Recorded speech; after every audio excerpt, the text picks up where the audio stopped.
Pemirsa, anggaran pendapatan dan belanja negara APBN sampai 31 Oktober 2025 defisit 479,7 triliun rupiah atau setara 2,02% terhadap PDB. Namun Menteri Keuangan menegaskan angka ini dalam batas aman dan terkendali. Dalam konferensi pers APBN kita hari Kamis 20 November 2025 tercatat pendapatan negara hingga 31 Oktober 2025 mencapai 2.113,3 triliun rupiah atau 73,7% dari outlook. Sementara belanja negara terrealisasi 2.593 triliun rupiah atau 73,5% dari outlook. Pendapatan negara berasal dari penerimaan pajak 1.459 triliun rupiah, kepabeanan dan cukai 249,3 triliun rupiah, serta penerimaan negara bukan pajak yang mencapai 402,4 triliun rupiah.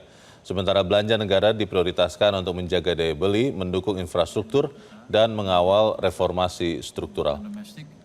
Kemudian akan dilanjutkan oleh Bapak Wakil Menteri Suharto. Dengan realisasi pendapatan dan belanja tersebut, defisit APBN per 31 Oktober 2025 tercatat sebesar 479,7 triliun rupiah atau sebesar 2,02% dari PDB.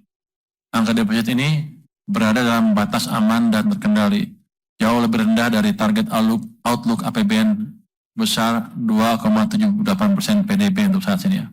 Mencerminkan komitmen disiplin fiskal yang kuat.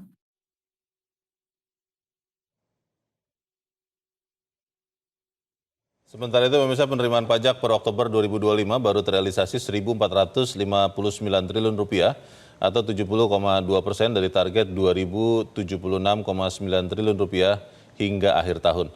Realisasi itu turun 3,8% dibanding periode yang sama tahun lalu. Mayoritas komponen setoran pajak mengalami penurunan seperti PPh Badan yang turun 9,6% year on year, PPh orang pribadi dan PPh 21 minus 12,8%, sementara PPh final atau PPh 22 dan PPh 26 minus 0,1%. Sementara itu, PPN dan PPNBM minus 10,3%, sedangkan untuk pajak lainnya cenderung tumbuh 42,3%. Secara neto, sampai dengan akhir Oktober sudah terkumpul 1.459,03 triliun.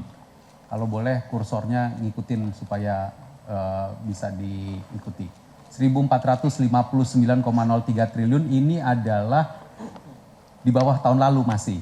Dia di bawah tahun lalu 1.517,54 triliun. Tapi 1.459,03 triliun itu sekitar 70,2% dari outlook Lapsem.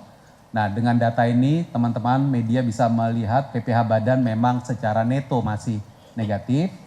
PPh orang pribadi PPh 21 dia juga negatif karena di brutonya juga negatif tadi ya. PPh final, PPh 22, PPh 26 juga negatif, sedikit di bawah yang tahun lalu. PPN ini cukup tinggi, artinya ini restitusinya cukup tinggi di sini. Dan yang lainnya nanti kita kategorikan sesudah komplit SPT-nya oleh para wajib pajak. Jelajahi cara baru mendapatkan informasi. Download Metro TV Extend sekarang.